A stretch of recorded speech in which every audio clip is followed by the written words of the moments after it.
Hello and welcome to my YouTube account, Decimus Claudius. Some of you might already know me through my Instagram account, where I post pictures on a daily basis of ancient Roman history. I would like to use this space to complement that account and to take you through museums and archaeological ruins. However, due to the travel restrictions regarding the coronavirus pandemic, it could take some time for me to really develop that content, but I am looking forward to it. Today, I would like to share with you how I became interested in ancient Roman history, since many people over the years have asked me about it. So here you go. Until I was 17, I didn't know much about Roman history at all. And the little I knew came generally from reading the Bible, since it wasn't covered much in the schools that I attended.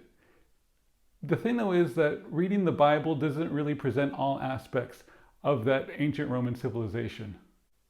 When I was in high school, I took a class regarding ancient history, since I was most interested in the Egyptian civilization at the time. Later, when we got to the Roman history section, a paper was passed around class. We all had to give a speech on one of the emperors. I really didn't know much about the emperors, and I only recognized a few names on the list. The list, though, was in chronological order, and I recognized a few names like Augustus and Nero, and I decided to give the speech on the Emperor Claudius since he had a very low number, knowing nothing about him.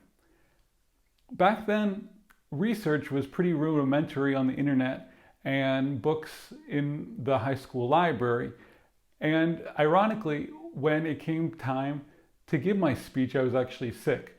So I made it up several weeks later. And although I didn't think I did a great job since I get nervous speaking in public, I thought that the history was fascinating.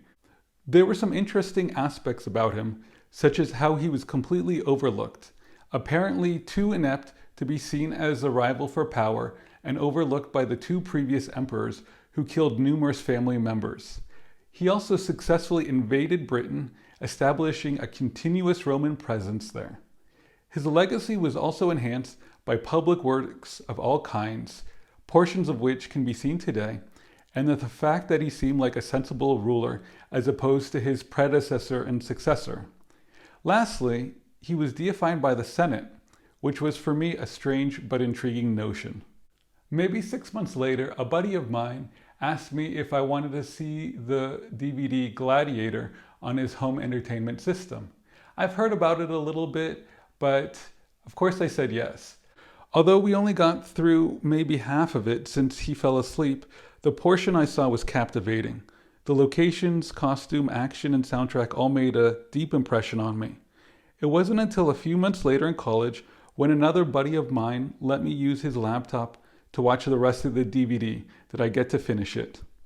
In that year, I took a class in college covering the great works of Western literature, including Gilgamesh, ancient Greek texts, ancient Roman texts, and all the way through the Renaissance.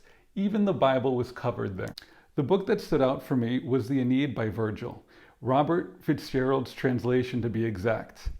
On another video, I could do a review of it, but let's just say that I found the book fascinating, much more so than St. Augustine's works that we also covered in the same class. There was a certain passage that I reread in a youth hostel bunk bed a year later in December 22 while visiting Rome for the first time, and that stuck with me. It ended with, "Caesar Augustus, son of the deified, who shall bring once again an age of gold to Latium, to the land where Saturn reigned in early times." This leads me to my final contributor, which was my first trip to Rome. I was 19 years old and studying in Austria at the time, where I decided for a few days between Christmas and New Year's to visit the city. I went around the city armed with this very tour guide, visiting the sites. The highlights included the Forum, the Colosseum, the Palatine Hill, museums, and lesser known items like the villa under the Basilica of St. John and Paul on the Salian Hill.